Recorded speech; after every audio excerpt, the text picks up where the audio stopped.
ಮಧ್ಯಪ್ರಾಚ್ಯದಲ್ಲಿ 33ನೇ ದಿನವೂ ಯುದ್ಧ ಮುಂದುವರೆದಿದೆ. ಇರಾನ್ನ ಹಲವು ನಗರಗಳ ಮೇಲೆ ಇಸ್ರೇಲ್ ಬೃಹತ್ ದಾಳಿ ನಡೆಸಿದೆ.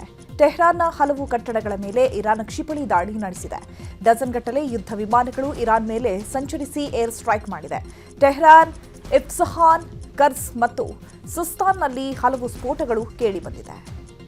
ಇರಾನ್ನ ಟೆಹರಾನ್ಸರ್ ಮೇಲೂ ಅಮೆರಿಕ ಮತ್ತು ಇಸ್ರೇಲ್ ಸೇನೆ ಜಂಟಿ ಕಾರ್ಯಾಚರಣೆ ನಡೆಸಿದೆ. ಟೆಹರಾನ್ಸರ್ ಇರಾನ್ನ ಶ್ರೀಮಂತ ನಗರವಾಗಿದ್ದು, ಈ ಪ್ರದೇಶದ ಮೇಲೆ ಏರ್ ಸ್ಟ್ರೈಕ್ ಮಾಡಲಾಗಿದೆ.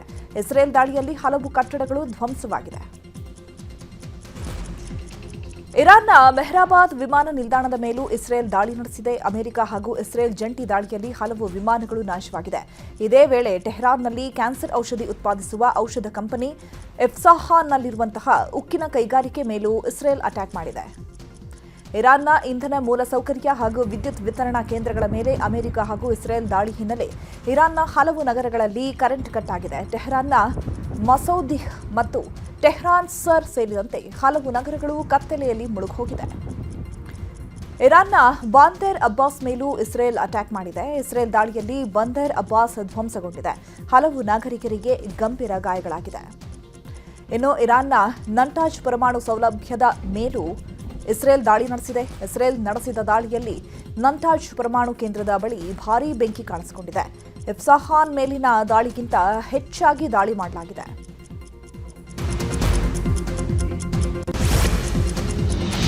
ಇನ್ನು ಇಸ್ರೇಲ್ ದಾಳಿಗೆ ಇರಾನ್ ಸಹ ಕೌಂಟರ್ ಕೊಟ್ಟಿದೆ. ಇಸ್ರೇಲ್ನ ಹಲವು ನಗರಗಳ ಮೇಲೆ ಇರಾನ್ ದಾಳಿ ಮಾಡಿದೆ. ಸೆಂಟ್ರಲ್ ಇಸ್ರೇಲ್, ದಕ್ಷಿಣ ಇಸ್ರೇಲ್ ಹಾಗೂ ಉತ್ತರ ಇಸ್ರೇಲ್ ಮೇಲೆ ಇರಾನ್ ಕ್ಷಿಪಣಿ ಹಾಗೂ ಡ್ರೋನ್ಗಳಿಂದ ದಾಳಿ ಮಾಡಿದೆ. ಸೆಂಟ್ರಲ್ ಇಸ್ರೇಲ್ನ ಗುಶ್ಡ್ಯಾನ್, ಶೆರೋನ್ ಮತ್ತು ಸಮಾರಿಯಾದಲ್ಲಿ ಹಲವು ಕಟ್ಟಡಗಳಿಗೆ ಕ್ಷಿಪಣಿಗಳು ಅಪ್ಪಳಿಸಿದ್ದಾವೆ. ಇಸ್ರೇಲ್ ಹಾಗೂ ಅಮೆರಿಕ ನೆಲೆಗಳ ಮೇಲೆ ಇರಾನ್ ದಾಳಿ ಮುಂದುವರೆಸಿದೆ. ಈ ಮಧ್ಯೆ ಇರಾನ್ ಪಡೆ ಪರ್ಷಿಯನ್ ಕೊಲ್ಲಿಯಲ್ಲಿ ಇಸ್ರೇಲ್ಗೆ ಸೇರಿದ ಕಂಟೈನರ್ ಹಡಗಿನ ಮೇಲೆ ಏರ್ ಸ್ಟ್ರೈಕ್ ಮಾಡಿದೆ. ಭಾರೀ ಕ್ಷಿಪಣಿ ಹಾಗೂ ಡ್ರೋನ್ಗಳಿಂದ ಇರಾನ್ ದಾಳಿ ಮಾಡಿದ್ದು ಹಡಗು ಸಂಪೂರ್ಣ ನಾಶವಾಗಿದೆ. ಜೊತೆಗೆ ಯುಎಇಯಲ್ಲಿ ಯುದ್ಧ ನೌಕೆಗಳ ಮೇಲೆ ಇರಾನ್ ದಾಳಿ ಮಾಡಿದೆ. ಇನ್ನು ಬಹರೇನ್ನ ವಿಮಾನ ನಿಲ್ದಾಣದ ಮೇಲೂ ಅಮೆರಿಕ ದಾಳಿ ಮಾಡಿದೆ. ಜೊತೆಗೆ ಹರ್ಮುಜ್ ಜಲಸಂಧಿ ತನ್ನ ನಿಯಂತ್ರಣದಲ್ಲಿದೆ ಅಂತ ಇರಾನ್ ತಿಳಿಸಿದೆ. ಇಸ್ರೇಲ್ನ ಬ್ರಾಕ್ ಮೇಲೂ ಇರಾನ್ ಕ್ಷಿಪಣಿ ದಾಳಿ ಮಾಡಿದೆ. ಇರಾನ್ ದಾಳಿಯಲ್ಲಿ 14 ಜನ ಗಾಯಗೊಂಡಿದ್ದಾರೆ. 2 ಮಕ್ಕಳು ಸೇರಿ ಒಟ್ಟು 14 ಮಂದಿ ಕ್ಷಿಪಣಿ ದಾಳಿಯಲ್ಲಿ ಗಾಯಗೊಂಡಿದ್ದಾರೆ. ಈ ಎಲ್ಲ ಗಾಯಾಳುಗಳನ್ನು ಆಸ್ಪತ್ರೆಗೆ ಸೇರಿಸಲಾಗಿದೆ. ಯುಎಇ ಮೇಲೂ ಇರಾನ್ ಕ್ಷಿಪಣಿ ದಾಳಿ ಮಾಡಿದೆ. ಈ ವೇಳೆ ಇರಾನ್ನ ಕ್ಷಿಪಣಿಗಳನ್ನು ಯುಎಇ ಹೊಡೆದುರುಳಿಸಿದೆ. ಈ ವೇಳೆ ಕ್ಷಿಪಣಿಗಳ ಅವಶೇಷ ಜಮೀನಿನ ಮೇಲೆ ಬಿದ್ದು ಬಾಂಗ್ಲಾದೇಶಿ ಪ್ರಜೆ ಸಾವನ್ನಪ್ಪಿದ್ದಾರೆ. ಯುಎಇ ಫುಜೈರಾದಲ್ಲಿ ಈ ಘಟನೆ ನಡೆದಿದೆ. ಕುವೈತ್ ಏರ್ಪೋರ್ಟ್ ಮೇಲೆ ಇರಾನ್ ಭಾರೀ ದಾಳಿ ನಡೆಸಿದೆ. ಕುವೈತ್ ಏರ್ಪೋರ್ಟ್ನ ಇಂಧನ ಟ್ಯಾಂಕರ್ಗಳನ್ನು ಗುರಿಯಾಗಿಸಿಕೊಂಡು ಇರಾನ್ ದಾಳಿ ಮಾಡಿದ್ದು ಭಾರೀ ಬೆಂಕಿ ಕಾಣಿಸಿಕೊಂಡಿದೆ. ಕತಾರ್ ಮೇಲೆಯೂ ಇರಾನ್ 3 ಕ್ಷಿಪಣಿಗಳನ್ನು ಉಡಾಯಿಸಿದೆ. 2 ಕ್ಷಿಪಣಿಗಳನ್ನು ಕತಾರ್ ವಾಯು ರಕ್ಷಣಾ ಪಡೆಗಳು ತಡೆದಿದ್ದು, ಮತ್ತೊಂದು ಕ್ಷಿಪಣಿ ನೇರವಾಗಿ ಇಂಧನ ಆಯಿಲ್ ಟ್ಯಾಂಕರ್ಗೆ ಡಿಕ್ಕಿ ಹೊಡೆದಿದೆ. ಯುಎಸ್ ವಾಯುನೆಲೆಯ ಪಕ್ಕದಲ್ಲಿನ ಇಂಧನ ಟ್ಯಾಂಕರ್ಗಳಿದ್ದ ಹಡಗಿನ ಮೇಲೆ ದಾಳಿ ನಡೆಸಲಾಗಿದೆ. ಮಧ್ಯಪ್ರಾಚ್ಯದಲ್ಲಿ ಯುದ್ಧ 2ನೇ ತಿಂಗಳಿಗೆ ಕಾಲಿಟ್ಟ ಮಧ್ಯೆ ಇರಾನ್ನಲ್ಲಿ ದೊಡ್ಡ ರಾಜಕೀಯ ಬದಲಾವಣೆಯ ಸೂಚನೆಗಳು ಕಾಣಿಸ್ತಾ ಇವೆ. ದೇಶದ ಅತ್ಯಂತ ಶಕ್ತಿಶಾಲಿ ಸೈನಿಕ ಘಟಕವಾದ ಇಸ್ಲಾಮಿಕ್ ರೆವಲ್ಯೂಷನರಿ ಗಾರ್ಡ್ ಕಾರ್ಪ್ಸ್ ಪ್ರಮುಖ ಸರ್ಕಾರಿ ಕಾರ್ಯಗಳನ್ನು ತನ್ನ ನಿಯಂತ್ರಣಕ್ಕೆ ತೆಗೆದುಕೊಂಡಿದೆ. ಈ ಬೆಳವಣಿಗೆಯಿಂದ ಇರಾನ್ ಅಧ್ಯಕ್ಷ ಮಸೂದ್ ಅವರ ಅಧಿಕಾರವು ಬಹಳ ಮಟ್ಟಿಗೆ ಕುಸಿದಿದ್ದು, ಸರ್ಕಾರದೊಳಗೆ ರಾಜಕೀಯ ಸ್ಥಗಿತ ಉಂಟಾಗಿದೆ. ಇನ್ನು ಐಆರ್ಜಿಸಿ ದೇಶದ ಪ್ರಮುಖ ಆಡಳಿತ ವ್ಯವಸ್ಥೆಗಳನ್ನು ತನ್ನ ಹಿಡಿತಕ್ಕೆ ತೆಗೆದುಕೊಂಡಿದೆ. ಯುದ್ಧ ಶುರುವಾದಾಗಿನಿಂದ ಮುಚ್ಚಿದ್ದ ಹರ್ಮುಜ್ ಜಲಸಂಧಿಯನ್ನ ತೆರೆಯಲಾಗುವುದು, ಆದರೆ ಅದು ಟ್ರಂಪ್ಗಲ್ಲ ಅಂತ ಇರಾನ್ ಸಚಿವರು ಹೇಳಿದ್ದಾರೆ. ಇರಾನ್ ಸಚಿವ ಇಬ್ರಾಹಿಂ ಅಜೀಜ್ ಮಾತನಾಡುತ್ತಾ, ಸದ್ಯಕ್ಕೆ ಹರ್ಮುಜ್ ಜಲಸಂಧಿ ತೆರೆಯುತ್ತೇವೆ, ಆದರೆ ಟ್ರಂಪ್ಗೆ ಅಲ್ಲ ಅಂತ ಹೇಳಿದ್ದಾರೆ.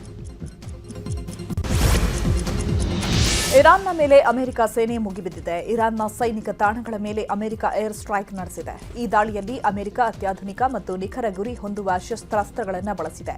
ಇರಾನ್ನ ಸೈನಿಕ ಸಾಮರ್ಥ್ಯವನ್ನು ಕುಗ್ಗಿಸುವ ಸಲುವಾಗಿ ಅಮೆರಿಕ ಈ ಪ್ರಬಲ ದಾಳಿ ನಡೆಸಿದೆ. ಅಮೆರಿಕ ದಾಳಿ ಮಾಡುವ ವಿಡಿಯೋವನ್ನು ರಿಲೀಸ್ ಮಾಡಲಾಗಿದೆ. ಮಧ್ಯಪ್ರಾಚ್ಯದಲ್ಲಿ ಇರಾನ್ ಮೇಲೆ ನಡೀತಾ ಇರೋ ಯುದ್ಧ 33ನೇ ದಿನಕ್ಕೆ ಕಾಲಿಟ್ಟಿದೆ. ಅತ್ತ ಅಮೆರಿಕ ಇರಾನ್ಗೆ ಎಚ್ಚರಿಕೆ ಮೇಲೆ ಎಚ್ಚರಿಕೆಗಳನ್ನು ಕೊಡ್ತಾ ಇದ್ರು. ಇರಾನ್ ಯಾವುದಕ್ಕೂ ಕ್ಯಾರೆ ಅನ್ನದೆ ದಾಳಿ ಮಾಡ್ತಾನೆ ಇದೆ. ಈ ಮಧ್ಯೆ ಅಮೆರಿಕ ಅಧ್ಯಕ್ಷ ಡೊನಾಲ್ಡ್ ಟ್ರಂಪ್ ಅಚ್ಚರಿಯ ಹೇಳಿಕೆಯೊಂದನ್ನು ಕೊಟ್ಟಿದ್ದಾರೆ.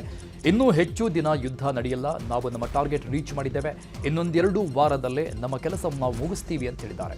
ಜೊತೆಗೆ ಇಂದು ರಾತ್ರಿ ರಾಷ್ಟ್ರವನ್ನು ಉದ್ದೇಶಿಸಿ ಟ್ರಂಪ್ ಮಾತನಾಡಲಿದ್ದಾರೆ. ಯುದ್ಧ ಬೇಗನೆ ಮುಗಿಯುತ್ತೆ ಅನ್ನೋ ಹೇಳಿಕೆ ಕೊಡ್ತಾ ಇದ್ದಂತೆ ಟ್ರಂಪ್ ಭಾಷಣ ಸಾಕಷ್ಟು ಕುತೂಹಲ ಮೂಡಿಸಿದೆ. ಮಧ್ಯಪ್ರಾಚ್ಯದಲ್ಲಿ ಯುದ್ಧ ಹಿನ್ನೆಲೆ ಭಾರತದಲ್ಲಿ ತೈಲ ಮತ್ತು ಅನಿಲಕ್ಕೆ ಸಂಕಷ್ಟ ಶುರುವಾಗಿದೆ. ಈ ಹಿನ್ನೆಲೆ ಇವತ್ತು ಪ್ರಧಾನಿ ಮೋದಿ ಮಹತ್ವದ ಸಭೆ ನಡೆಸಲಿದ್ದಾರೆ. ಸಭೆಯಲ್ಲಿ ಇಂಧನ ಭದ್ರತೆ, ಇಂಧನ ಪೂರೈಕೆ ಮತ್ತು ಆರ್ಥಿಕತೆಯ ಪರಿಣಾಮಗಳ ಬಗ್ಗೆ ಚರ್ಚಿಸಲಿದ್ದಾರೆ. ಇವತ್ತು ಸಂಜೆ 7 ಗಂಟೆಗೆ ಸಂಪುಟ ಸಮಿತಿಯೊಂದಿಗೆ ಮ್ಯಾರಥಾನ್ ಸಭೆ ನಡೆಯಲಿದೆ. ಸಭೆಯಲ್ಲಿ ರಕ್ಷಣಾ ಸಚಿವ ರಾಜನಾಥ್ ಸಿಂಗ್, ಗೃಹ ಸಚಿವ ಅಮಿತ್ ಶಾ, ಹಣಕಾಸು ಸಚಿವೆ ನಿರ್ಮಲಾ ಸೀತಾರಾಮನ್, ವಿದೇಶಾಂಗ ಸಚಿವ ಎಸ್ ಜೈಶಂಕರ್ ಪಾಲ್ಗೊಳ್ಳಲಿದ್ದಾರೆ. ದೇಶದಲ್ಲಿ ಇಂಧನ ಕೊರತೆ ಮಧ್ಯೆಯೇ ಪೆಟ್ರೋಲಿಯಂ ಮತ್ತು ನೈಸರ್ಗಿಕ ಅನಿಲ ಸಚಿವಾಲಯ ಸುದ್ದಿಗೋಷ್ಠಿ ನಡೆಸಿದೆ. ದೇಶದಲ್ಲಿ ಕಚ್ಚಾ ತೈಲಕ್ಕೆ ಕೊರತೆ ಇಲ್ಲ. 2 ತಿಂಗಳುಗಳಿಗೆ ಆಗುವಷ್ಟು ಕಚ್ಚಾ ತೈಲ ಸಂಗ್ರಹ ಇದೆ. ಕಚ್ಚಾ ತೈಲ ಪೂರೈಕೆಗೆ ಭಾರತ ಸರ್ಕಾರ ವ್ಯವಸ್ಥೆ ಮಾಡಿದೆ. ಪೆಟ್ರೋಲ್ ಮತ್ತು ಡೀಸೆಲ್ ದರಗಳಲ್ಲಿ ಹೆಚ್ಚಳವಾಗಿಲ್ಲ ಅಂತ ಹೇಳಿದರು. ಪಶ್ಚಿಮ ಏಷ್ಯಾದಲ್ಲಿ ನಡೀತಾ ಇರುವ ಸಂಘರ್ಷದ ಪರಿಣಾಮವಾಗಿ ಜಾಗತಿಕ ಇಂಧನ ಬೆಲೆಗಳು ಭಾರೀ ಪ್ರಮಾಣದಲ್ಲಿ ಏರಿಕೆಯಾಗಿದ್ದು, ಇದರಿಂದ ವಿಮಾನ ಪ್ರಯಾಣದ ದರವು ಹೆಚ್ಚಾಗುವ ಸಾಧ್ಯತೆ ಇದೆ. ವಿಶೇಷವಾಗಿ ವಿಮಾನ ಇಂಧನವಾದ ATF ಬೆಲೆ 2 ಲಕ್ಷ ಪ್ರತಿ ಕಿಲೋ ಲೀಟರ್ ಗಡಿಯನ್ನು ದಾಟಿರುವುದು ದೊಡ್ಡ ಆತಂಕಕ್ಕೆ ಕಾರಣ ಆಗಿದೆ. ಇದು ವಿಮಾನ ಕಂಪನಿಗಳ ಕಾರ್ಯಾಚರಣಾ ವೆಚ್ಚವನ್ನು ಗಣನೀಯವಾಗಿ ಹೆಚ್ಚಿಸುವ ಸಾಧ್ಯತೆ ಇದೆ. ಜೆಟ್ ಇಂಧನ ಬೆಲೆ ಹೆಚ್ಚಳ ಹಿನ್ನೆಲೆ ವಿಮಾನಯಾನ ದರವು ಹೆಚ್ಚಾಗುವ ಸಾಧ್ಯತೆ ಇದೆ. ಅಲ್ಲದೆ ಕೆಲವು ಮಾರ್ಗಗಳಲ್ಲಿ ವಿಮಾನ ಸೇವೆಗಳನ್ನು ಕಡಿಮೆ ಮಾಡುವ ಚಿಂತನೆಯೂ ಇದೆ ಎನ್ನಲಾಗಿದೆ. ಮಧ್ಯಪ್ರಾಚ್ಯದಲ್ಲಿ ಯುದ್ಧ ಹಿನ್ನೆಲೆ ಭಾರತದಲ್ಲಿ ಗ್ಯಾಸ್ ಸಂಕಷ್ಟ ಎದುರಾಗಿದೆ. ಬೆಂಗಳೂರಿನಲ್ಲಿ ಹಲವು ಗ್ಯಾಸ್ ಬಂಕ್ಗಳು ಬಂದ್ ಆಗಿದೆ. ಇದರಿಂದ ಆಟೋ ಚಾಲಕರು ಆಟೋ ಗ್ಯಾಸ್ ಮುಂದೆ ಕ್ಯೂ ನಿಂತಿದ್ದಾರೆ. ಟಿಸಿ ಪಾಳ್ಯದ ಅಯ್ಯಪ್ಪ ನಗರದಲ್ಲಿ ಆಟೋ ಗ್ಯಾಸ್ಗಾಗಿ ಚಾಲಕರು ಸರತಿ ಸಾಲಿನಲ್ಲಿ ನಿಂತಿದ್ದಾರೆ. ಇತ್ತ ಮಹದೇವಪುರದಲ್ಲೂ ಆಟೋಗೆ LPG ಸಮಸ್ಯೆಯಾಗಿದೆ. ಮಹದೇವಪುರದ ಹೂಡಿ ಗ್ಯಾಸ್ ಬಂಕ್ನ ಮುಂದೆ ಚಾಲಕರು ಕ್ಯೂ ನಿಂತಿದ್ದಾರೆ. ಗ್ಯಾಸ್ ಖಾಲಿಯಾಗಿ ಚಾಲಕರು ಆಟೋವನ್ನು ತಳ್ಕೊಂಡು ಹೋಗಿದ್ದಾರೆ. ಹೆಸರುಘಟ್ಟದ 8ನೇ ಮೈಲಿಯಲ್ಲೂ ಆಟೋ ಬಂಕ್ಗಳಿಗೆ ಗ್ಯಾಸ್ ಸಪ್ಲೈ ಆಗ್ತಾ ಇದೆ. ಇದರಿಂದ ಹಲವು ಬಂಕ್ಗಳು ಬಂದ್ ಆಗಿದೆ. ಗ್ಯಾಸ್ ಸಿಗುವ ಕೆಲವು ಬಂಕ್ಗಳ ಮುಂದೆ ಆಟೋ ಚಾಲಕರು ಕ್ಯೂ ನಿಂತಿದ್ದಾರೆ. ಯಶವಂತಪುರದ ಆಟೋ ಗ್ಯಾಸ್ ಬಂಕ್ನಲ್ಲಿ ಗ್ಯಾಸ್ ಖಾಲಿಯಾಗಿದೆ. ಇದರಿಂದ ಆಟೋ ಚಾಲಕರು ಬಂಕ್ ಮುಂದೆಗೆ ತಮ್ಮ ವಾಹನಗಳನ್ನು ನಿಲ್ಲಿಸಿಕೊಂಡು ಗ್ಯಾಸ್ಗಾಗಿ ಕಾಯ್ತಿದ್ದಾರೆ. ಜೊತೆಗೆ ಕೇಂದ್ರ ಹಾಗೂ ರಾಜ್ಯ ಸರ್ಕಾರದ ವಿರುದ್ಧ ಆಕ್ರೋಶವನ್ನು ವ್ಯಕ್ತಪಡಿಸಿದ್ದಾರೆ. ಮೊದಲು ಇದು ರ್ಯಾಪಿಡೋ ಬೈಕ್ ಬಿಟ್ರು, ನಮ್ಮನ್ನ ಫಸ್ಟ್ ತೆಗೆದ್ರು. ಬಸ್ಸು ಫ್ರೀ ಬಿಟ್ರು, ನಮ್ಮನ್ನ ತೆಗೆದ್ರು. ಏನು ಇವ್ರಿಗೆ ನಮ್ಮ ಆಟೋ ಡ್ರೈವರ್ಗಳೇ ಟಾರ್ಗೆಟ್ ಆಗ್ಬಿಟ್ಟವ್ರ ಅಂತ. ಏನು ಈ ಕಡೆ ಗ್ಯಾಸ್ ಸಿಕ್ಕಲ್ಲ, ಈ ಕಡೆ ಪೆಟ್ರೋಲ್ ಸಿಕ್ಕಲ್ಲ, ಈ ಕಡೆ ವ್ಯಾಪಾರ ಇಲ್ಲ, ಈ ಕಡೆ ಎಲ್ಲ ಥರ ಹಿಂಸೆ ಕೊಟ್ಬಿಟ್ರೆ ಆಟೋದವ್ರ ಗತಿ ಏನಾಗಬೇಕು ಹೇಳಿ? ಸಂಸಾರ ಕಟ್ಕೊಂಡು ಪಾಪ ಅವ್ರ ಹಣೆ ಬರಗಳು ಏನು ನೋಡಿ. ಬೆಳಿಗ್ಗೆ ನಾವು 8 ಗಂಟೆಯಿಂದ ನಿಂತಿದ್ದೀವಿ. ಯಾವ ಬಂಕಲ್ಲೂ ಗ್ಯಾಸ್ ಸಿಕ್ಕದೇ ಇದ್ರೆ ನಾವು ಆಟೋ ಡ್ರೈವರ್ ಜೀವನಗಳು ಏನಾಗಬೇಕು ಹೇಳಿ? ಬೆಂಗಳೂರಿನ ಶೇಷಾದ್ರಿಪುರಂನಲ್ಲೂ ಆಟೋಗಳಿಗೆ ಗ್ಯಾಸ್ ಸಪ್ಲೈ ಆಗ್ತಾ ಇಲ್ಲ. ಇದರಿಂದ ಆಟೋ ಚಾಲಕರು ಗ್ಯಾಸ್ ಬಂಕ್ಗಳ ಮುಂದೆ ಬೆಳಗ್ಗೆಯಿಂದಲೇ ಕ್ಯೂ ನಿಂತ್ಕೊಂಡಿದ್ದಾರೆ. ಶೇಷಾದ್ರಿಪುರಂನ ಟ್ರೂ ಗ್ಯಾಸ್ ಮುಂದೆ ಆಟೋ ಚಾಲಕರು ಗ್ಯಾಸ್ಗಾಗಿ ಕಾಯ್ತಾ ಇದ್ದಾರೆ. ಬೆಂಗಳೂರಿನ ರಾಜಾಜಿನಗರದಲ್ಲಿ ಆಟೋ LPGಗೆ ಚಾಲಕರು ಪರದಾಡ್ತಾ ಇದ್ದಾರೆ. ಆಟೋ LPG ಬಂಕ್ಗಳ ಬಳಿ ಕಿಲೋಮೀಟರ್ವರೆಗೂ ಕ್ಯೂ ನಿಂತ್ಕೊಂಡಿದ್ದಾರೆ. ನಿನ್ನೆ 80 ರೂಪಾಯಿ ಇದ್ದ ಕೆಜಿ ಗ್ಯಾಸ್ ಇವತ್ತು 89 ರೂಪಾಯಿ ಆಗಿದ್ದು ಆಟೋ ಚಾಲಕರು ಆಕ್ರೋಶ ವ್ಯಕ್ತಪಡಿಸಿದ್ದಾರೆ. ಇನ್ನು ಇರುವ ಒಂದು ಬಂಕ್ನಲ್ಲಿ ಒಂದು ಆಟೋಗೆ ಕೇವಲ 400 ರೂಪಾಯಿಗೆ ಮಾತ್ರ ಗ್ಯಾಸ್ ಕೊಡಲಾಗ್ತಾ ಇದೆ. ಬೆಂಗಳೂರಿನ ಮತ್ತಿಕೆರೆಯಲ್ಲೂ ಆಟೋ LPG ಖಾಲಿಯಾಗಿದೆ. ಗ್ಯಾಸ್ ಖಾಲಿ ಹಿನ್ನೆಲೆಯಲ್ಲಿ ಬಂಕ್ಗಳು ಕ್ಲೋಸ್ ಆಗಿದೆ. ಇದರಿಂದ ಏಜಿಸ್ ಆಟೋ ಗ್ಯಾಸ್ ಬಂಕ್ ಮುಂದೆಯೇ ಆಟೋ ಚಾಲಕರು ಆಟೋಗಳನ್ನು ನಿಲ್ಲಿಸಿದ್ದಾರೆ. ಸಿಗ್ತಾ ಇಲ್ಲ. ಸ್ವಲ್ಪ ಗಾಡಿಗೆ ಹಾಕಿದ್ರು, ಆಮೇಲೆ ಸ್ಟಾಕ್ ಇಲ್ಲ ಅಂತ ಬೋರ್ಡ್ ಹಾಕಿದ್ರು. ರೈಟು ಜಾಸ್ತಿ ಆಗಿದೆ, 105 ರೂಪಾಯಿ ಮಾಡವ್ರೆ. ಇನ್ನೂ ಜಾಸ್ತಿ ಆಗ್ಬೋದು ರೈಟು. ಏನೋ ಲೋಡ್ ಬಂದಿಲ್ಲ, ಈಗ ಬರ್ತದೆ ಅಂತ ಹೇಳ್ತಾ ಇದ್ದಾರೆ. ನೋಡ್ಬೇಕು ಮೇಡಮ್ ಅವರೇ. ಅವಾಗಿತ್ತು, ಆಮೇಲೆ ನಾನು ಮುಂದೆ ಒಂದು ಸ್ವಲ್ಪ ಮುಂದೆ ಬಂದ ಮೇಲೆ ಖಾಲಿ ಆಗಿದೆ ಅಂತ ಹೇಳಿದ್ರು. ಸರಿ, ಏನು ಗಾಡಿ ಹೋಗೋ ಪರಿಸ್ಥಿತಿ ಇಲ್ಲ, ಇಲ್ಲೇ ನಿಲ್ಸ್ಕೋಬೇಕು ಅಂತ ನಿಲ್ಸಿದ್ದೀವಿ. ಇಲ್ಲ, ಈಗ ಸ್ಟಾರ್ಟ್ ಮಾಡ್ಕೊಂಡು ಮುಂದೆ ಹೋದ್ರೆ ಮನೆಗೆ ಸೇರೋಕ್ಕೂ ಗ್ಯಾಸ್ ಇಲ್ಲ. ಆ ಪರಿಸ್ಥಿತಿ. ಮೊನ್ನೆ 85 ರೂಪಾಯಿ ಇತ್ತು, 90 ರೂಪಾಯಿ ಆಯ್ತು, 100 ರೂಪಾಯಿ ಆಯ್ತು, ಇವಾಗ 105 ರೂಪಾಯಿ. ಈ ತರ ಆಗ್ತಾ ಇದ್ರೆ ನಮ್ಮಿಂದ ತುಂಬಾ ಕಷ್ಟ ಆಗುತ್ತೆ ಮೇಡಮ್. ಆದಷ್ಟು ಬೇಗ ಕಮ್ಮಿ ಆಗಬೇಕು. ಇನ್ನು ಜೆಸಿ ನಗರದಲ್ಲೂ ಆಟೋ ಗ್ಯಾಸ್ಗೆ ಸಂಕಷ್ಟ ಶುರುವಾಗಿದೆ. ಜೆಸಿ ನಗರದ ಗೋ ಗ್ಯಾಸ್ ಬಂಕ್ ಕ್ಲೋಸ್ ಆಗಿದ್ದು ಬಂಕ್ ಮುಂದೆ ಆಟೋ ಚಾಲಕರು ಅಸಮಾಧಾನ ವ್ಯಕ್ತಪಡಿಸಿದ್ದಾರೆ.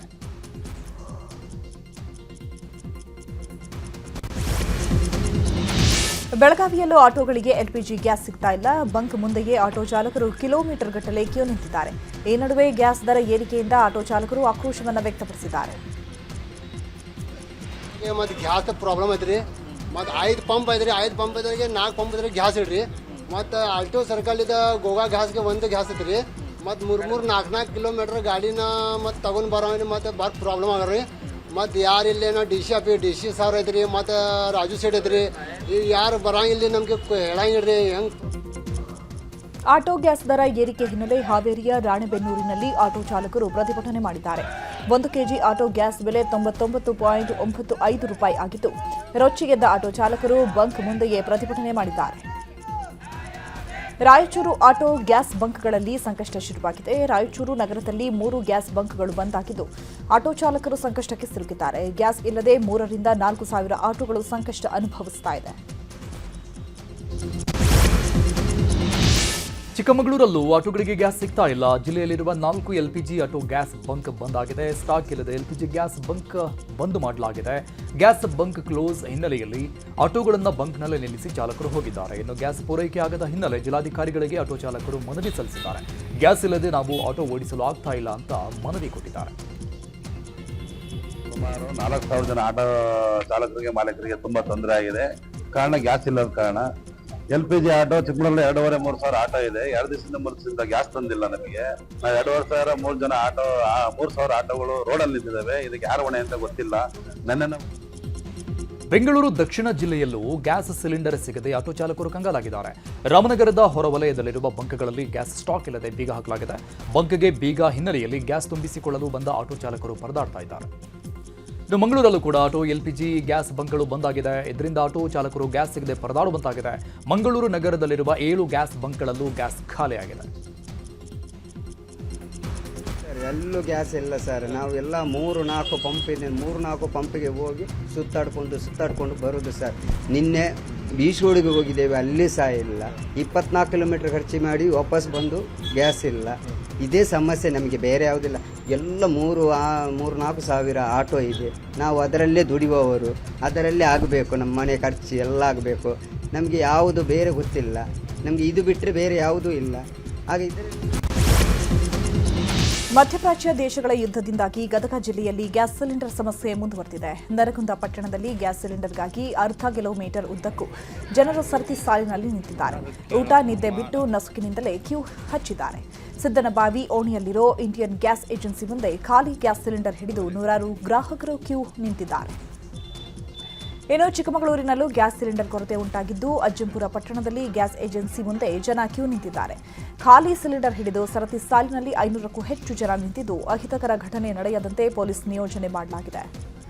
ಅಲ್ಲದೆ ಹುಬ್ಬಳ್ಳಿಯಲ್ಲಿ ಸಿಲಿಂಡರ್ ಕೊರತೆ ನಡುವೆ ಸರ್ವರ್ ಸಮಸ್ಯೆ ಉಂಟಾಗಿದೆ. ಗೃಹ ಬಳಕೆ ಸಿಲಿಂಡರ್ ಬುಕ್ ಮಾಡಲು ಸರ್ವರ್ ಸಮಸ್ಯೆ ಎದುರಾಗಿದ್ದು, ಗ್ಯಾಸ್ ಏಜೆನ್ಸಿಗಳ ಮುಂದೆ ಜನ ಕಾದು ಕುಳಿತಿದ್ದಾರೆ. ನೆಹರು ಮೈದಾನದ ಬಳಿ ಇರುವ ಭಾರತ್ ಗ್ಯಾಸ್ ಏಜೆನ್ಸಿ ಮುಂದೆ ಗ್ರಾಹಕರು ಬೆಳಗ್ಗೆಯಿಂದಲೂ ಸರತಿ ಸಾಲಿನಲ್ಲಿ ನಿಂತಿದ್ದಾರೆ. ಸರ್ವರ್ ಸಮಸ್ಯೆ ಹಿನ್ನೆಲೆ ಗ್ಯಾಸ್ ಬುಕ್ ಆಗದ ಹಿನ್ನೆಲೆ ಜನ ಆಕ್ರೋಶ ವ್ಯಕ್ತಪಡಿಸಿದ್ದಾರೆ. ದೇಶದಲ್ಲಿ ಕಮರ್ಷಿಯಲ್ ಸಿಲಿಂಡರ್ ಬೆಲೆ ಭಾರಿ ಏರಿಕೆಯಾಗಿದೆ. 19 ಕೆಜಿ ಸಿಲಿಂಡರ್ ಬೆಲೆ 195 ರೂಪಾಯಿ ಹೆಚ್ಚಳವಾಗಿದೆ. ದೆಹಲಿ ಮಾರುಕಟ್ಟೆಯಲ್ಲಿ 195 ರೂಪಾಯಿ ಹೆಚ್ಚಳವಾಗಿದ್ದು, ಸಿಲಿಂಡರ್ ಬೆಲೆ 2,078 ರೂಪಾಯಿ ತಲುಪಿದೆ. ಇನ್ನು ಡೊಮೆಸ್ಟಿಕ್ ಸಿಲಿಂಡರ್ ಬೆಲೆಯಲ್ಲಿ ಸದ್ಯದಲ್ಲಿ ಯಾವುದೇ ಏರಿಕೆ ಕಂಡಿಲ್ಲ ಎನ್ನಲಾಗಿದೆ. ಇಂದಿನಿಂದ ಕಮರ್ಷಿಯಲ್ ಗ್ಯಾಸ್ ದರ ಏರಿಕೆಯಾಗಿದ್ದು, ಹೋಟೆಲ್ ಮಾಲೀಕರು ಆಕ್ರೋಶ ವ್ಯಕ್ತಪಡಿಸಿದ್ದಾರೆ. ಈಗಾಗಲೇ ಯುದ್ಧದಿಂದಾಗಿ ಹೋಟೆಲ್ ನಡೆಸಲು ಕಷ್ಟ ಆಗ್ತಾ ಇದೆ. ಇಂತಹ ಸಂದರ್ಭದಲ್ಲಿ ಗ್ಯಾಸ್ ಸಿಲಿಂಡರ್ ದರ ಏರಿಕೆ ಮಾಡಿದರೆ ಹೋಟೆಲ್ ನಡೆಸೋದೇ ದುಸ್ತರವಾಗುತ್ತೆ. ಈಗಲೇ ಸರಿಯಾಗಿ ಗ್ಯಾಸ್ ಸಿಲಿಂಡರ್ ಸಿಗ್ತಾ ಇಲ್ಲ. ಇದರ ನಡುವೆ ದರ ಏರಿಕೆ ಮಾಡಿದರೆ ಹೇಗೆ ಹೋಟೆಲ್ ನಡೆಸೋದು ಅಂತ ಹೋಟೆಲ್ ಮಾಲೀಕರು ಪ್ರಶ್ನೆ ಮಾಡ್ತಾ ಇದ್ದಾರೆ. ಕಮರ್ಷಿಯಲ್ ಗ್ಯಾಸ್ ಸಿಲಿಂಡರ್ ದರ ಏರಿಕೆ ಹಿನ್ನೆಲೆ ತಿಂಡಿ ಹಾಗೂ ಊಟದ ದರ ಏರಿಕೆ ಬಗ್ಗೆ ಹೋಟೆಲ್ ಮಾಲೀಕರ ಸಂಘದ ಅಧ್ಯಕ್ಷ PC ರಾವ್ ಸುಳಿ ಕೊಟ್ಟಿದ್ದಾರೆ. ಹೋಟೆಲ್ಗಳಲ್ಲಿ ತಿಂಡಿ ತಿನಿಸುಗಳ ದರ ಏರಿಕೆ ಮಾಡೋದು ಹೋಟೆಲ್ ಮಾಲೀಕರಿಗೆ ಬಿಟ್ಟಿದ್ದು ಅಂತ ಹೇಳಿದ್ದಾರೆ.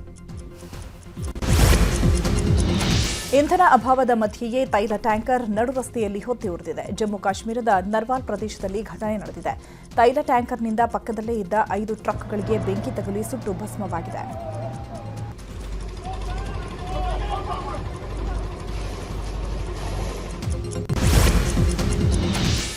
ರಾಜ್ಯದ 2 ಕ್ಷೇತ್ರಗಳ ಬೈ ಎಲೆಕ್ಷನ್ ಅಖಾಡ ರಂಗೇರಿದೆ. ದಾವಣಗೆರೆ ದಕ್ಷಿಣ ಕ್ಷೇತ್ರದಲ್ಲಿ ಸಿಎಂ ಸಿದ್ದರಾಮಯ್ಯ ಭರ್ಜರಿ ಪ್ರಚಾರ ಮಾಡ್ತಿದ್ದಾರೆ. ನಾಗನೂರು ಗ್ರಾಮ, ಹಳೆ ಬೆಳವನೂರು, ತುರ್ಚೆಘಟ್ಟ ಗ್ರಾಮ ಹಾಗೂ ಹದಡಿ ಗ್ರಾಮದಲ್ಲಿ ಸಿಎಂ ಸಿದ್ದರಾಮಯ್ಯ ಭರ್ಜರಿ ಪ್ರಚಾರ ಮಾಡಿದರು. ಪ್ರಚಾರದಲ್ಲಿ ಮಾತನಾಡಿದ ಸಿಎಂ, ಕಾಂಗ್ರೆಸ್ ಅಭ್ಯರ್ಥಿ ಸಮರ್ಥ ಅವರನ್ನ ಗೆಲ್ಲಿಸಬೇಕು ಅಂತ ಹೇಳಿದ್ರು. ದಾವಣಗೆರೆ ಕ್ಷೇತ್ರದ ಅಭಿವೃದ್ಧಿ ಆಗಬೇಕಾದ್ರೆ ಶಾಮನೂರು ಶಿವಶಂಕರಪ್ಪ ಅವರ ಕುಟುಂಬ ಕಾರಣ. ಹೀಗಾಗಿ ಸಮರ್ಥ ಅವರನ್ನ ಗೆಲ್ಲಿಸುವಂತೆ ಕ್ಯಾಂಪೇನ್ ಮಾಡಿದರು. ಇನ್ನು ದಾವಣಗೆರೆಯಲ್ಲಿ ಶಾಸಕ ಪ್ರದೀಪ್ ಪ್ರಚಾರ ಮಾಡಿದ್ರು. ತುರ್ಚೆಘಟ್ಟ ಗ್ರಾಮದಲ್ಲಿ ಪ್ರಚಾರದ ವೇಳೆ ಪ್ರದೀಪ್ ಈಶ್ವರ್ ಮತ್ತೆ ಭುಜ ತಟ್ಟಿ ಉತ್ಸಾಹಭರಿತವಾಗಿ ಕ್ಯಾಂಪೇನ್ ಮಾಡಿದರು.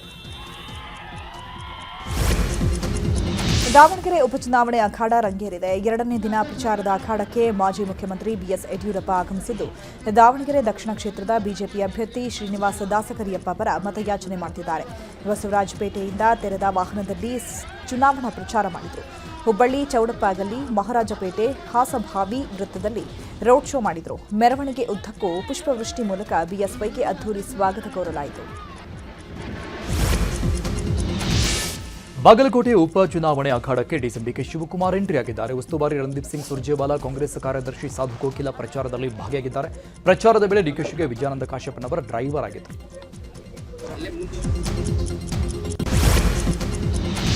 ಕೇರಳ ಲಾಟರಿ ಹೊಡೆದಿದೆ ಅಂತ ವ್ಯಕ್ತಿಗೆ ವಂಚನೆ ಮಾಡಿರುವ ಘಟನೆ ಬೆಂಗಳೂರಿನಲ್ಲಿ ನಡೆದಿದೆ. ಬೆಂಗಳೂರಿನ ಪ್ಲಂಬಿಂಗ್ ಕೆಲಸಗಾರ ಅಂಬುದಾಸ್ ವಂಚನೆಗೊಳಗಾದವರು. ಅಂಬುದಾಸ್ ಇನ್ಸ್ಟಾಗ್ರಾಮ್ ನೋಡ್ತಿರುವಾಗ ಒಂದು ಮೆಸೇಜ್ ಬಂದಿದೆಯಂತೆ. ನೀವು ಕೇರಳ ಲಾಟರಿಯಲ್ಲಿ 4ನೇ ಬಹುಮಾನವಾಗಿ 8 ಲಕ್ಷ ಬಂದಿದೆ, ಅದನ್ನು ಡ್ರಾ ಮಾಡ್ಕೊಳ್ಬೇಕಾದ್ರೆ ನೀವು GST ಪೇ ಮಾಡಬೇಕು ಅಂತ ಹಂತ ಹಂತವಾಗಿ ಮೋಸ ಮಾಡಲಾಗಿದೆಯಂತೆ. ಸದ್ಯ ಈ ಬಗ್ಗೆ ಬಸವೇಶ್ವರನಗರ ಠಾಣೆಗೆ ಅಂಬುದಾಸ್ ದೂರು ಕೊಟ್ಟಿದ್ದಾರೆ. ಮದುವೆ ಮಾಡಿಸಲಿಲ್ಲ ಅಂತ ಮಗನೇ ತಾಯಿಯನ್ನ ಕೊಲೆ ಮಾಡಿದ್ದಾನೆ. ಹಾಸನ ಜಿಲ್ಲೆ ಚನ್ನರಾಯಪಟ್ಟಣ ತಾಲೂಕಿನ ಶ್ರವಣಬೆಳಗೊಳದಲ್ಲಿ ಈ ಘಟನೆ ನಡೆದಿದೆ. ಗಂಗಮ್ಮ ಕೊಲೆಯಾದ ಮಹಿಳೆ ಉಮಾಶಂಕರ್ ಎಂಬಾತ ತಾಯಿಯನ್ನ ಕೊಲೆ ಮಾಡಿದ ಆರೋಪಿ. 2 ವರ್ಷದ ಹಿಂದೆ ಅಪಘಾತವಾಗಿ ಮಾನಸಿಕ ಕಾಯಿಲೆಯಿಂದ ಬಳಲ್ತಾ ಇದ್ದ ಉಮಾಶಂಕರ್ ಒಮ್ಮೊಮ್ಮೆ ಬುದ್ಧಿ ಭ್ರಮಣೆಯಾದವನಂತೆ ವರ್ತಿಸ್ತಾ ಇದ್ದಂತೆ. ಮೊನ್ನೆ ತಾಯಿ ಜೊತೆಗೆ ಮದುವೆ ವಿಚಾರಕ್ಕೆ ಜಗಳ ತೆಗೆದು ತಲೆ ಮೇಲೆ ಕಲ್ಲು ಎತ್ತಿ ಹಾಕಿದ್ದಾನೆ. ಚಿಕಿತ್ಸೆ ಫಲಕಾರಿಯಾಗದೆ ತಾಯಿ ಗಂಗಮ್ಮ ಮೃತಪಟ್ಟಿದ್ದಾರೆ. ಬೆಂಗಳೂರಿನ ಅಮೃತಹಳ್ಳಿ ಕೆರೆ ಬಳಿ ಸುರಿದಿದ್ದಂತಹ ರಾಶಿ ಕಸ ತೆರವು ಮಾಡಲಾಗಿದೆ. ನಿನ್ನೆಯಷ್ಟೇ ಕಸದ ರಾಶಿ ಬಗ್ಗೆ ನ್ಯೂಸ್ 18 ಸುದ್ದಿ ಪ್ರಸಾರ ಮಾಡಿತ್ತು. ವರದಿ ನೋಡಿ ಎಚ್ಚೆತ್ತಂತಹ GBA ಅಧಿಕಾರಿಗಳು ಕಸ ವಿಲೇವಾರಿ ಮಾಡಿದ್ದಾರೆ. ಇವತ್ತು ಅಮೃತಹಳ್ಳಿ ಇಡೀ ಕೆರೆ ಏರಿಯಾವನ್ನ ಸ್ವಚ್ಛ ಮಾಡಿದ್ದಾರೆ.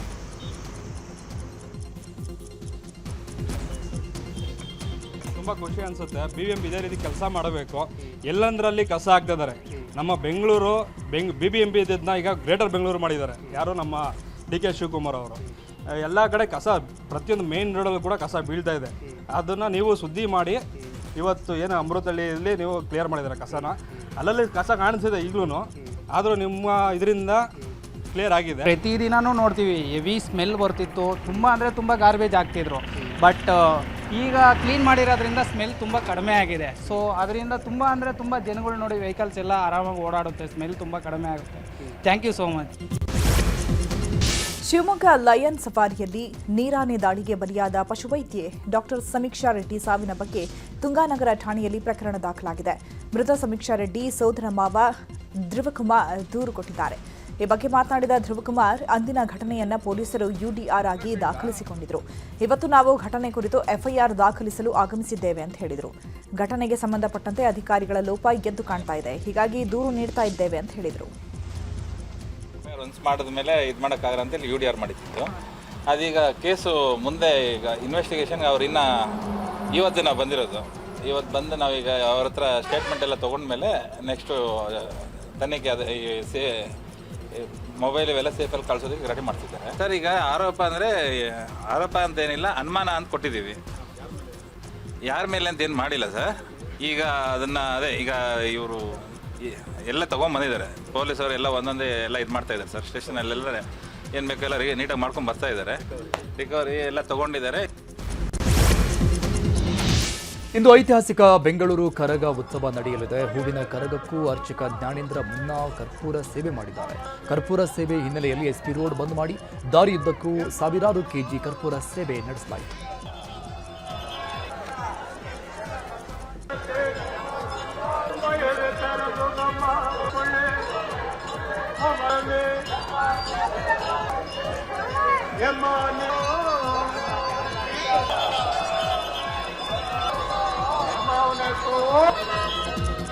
ಇನ್ನು ಬೆಂಗಳೂರು ಕರಗದಲ್ಲಿಯೂ ಕೂಡ ಗ್ಯಾಸ್ ಪ್ರಾಬ್ಲಮ್ ಗಮನ ಸೆಳೆದಿದೆ. ಗ್ಯಾಸ್ ಸಿಲಿಂಡರ್ ಕೊಡುವಂತೆ ದ್ರೌಪದಿ ತಾಯಿಯಲ್ಲಿ ಪ್ರಾರ್ಥನೆ ಮಾಡಿದ್ದಾರೆ ಮಹಿಳೆಯರು. ಕರ್ಪೂರದಿಂದ LPG ಸಿಲಿಂಡರ್ ಚಿತ್ರ ಬರೆದು ಬೆಂಕಿ ಹಚ್ಚಿ ಪ್ರಾರ್ಥಿಸಿದ್ದಾರೆ.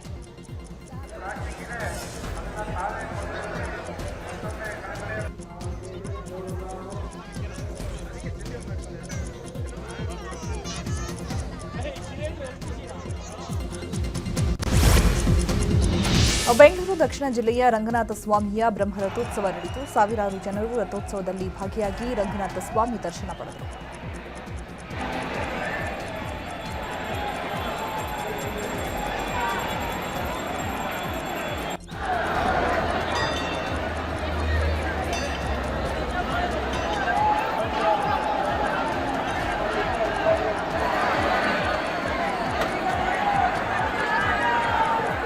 ಇಡಕ್ಕೆ ಜಾಗ ಇಲ್ಲ, ಅಲ್ಲಿವರೆಗೂ ಇದ್ದಾರೆ.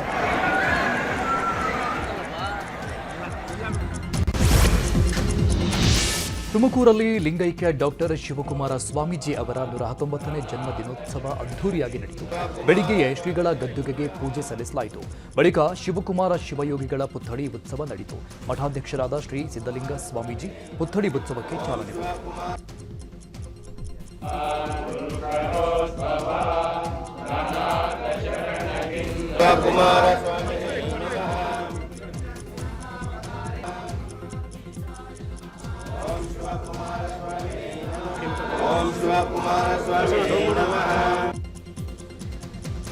ಲಿಂಗೈಕ್ಯ ಡಾಕ್ಟರ್ ಶಿವಕುಮಾರ ಸ್ವಾಮೀಜಿ ಅವರ 119ನೇ ಜನ್ಮ ಜಯಂತಿಯಲ್ಲಿ ರಾಷ್ಟ್ರಪತಿ ದ್ರೌಪದಿ ಮುರ್ಮು ಭಾಗಿಯಾಗಿದ್ದರು.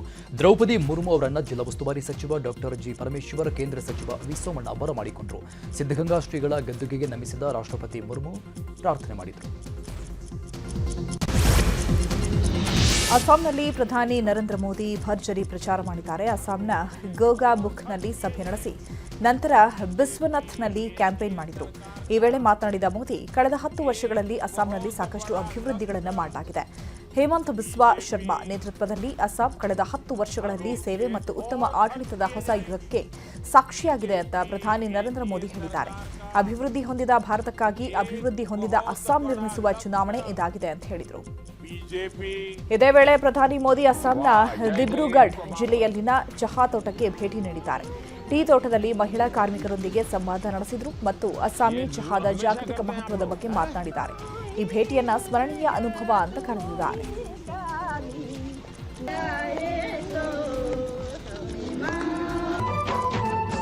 बहुत अच्छा लग रहा है सर, थोड़ा घर बैठा रहे तो अरे घबराहट तो क्या बोलते हैं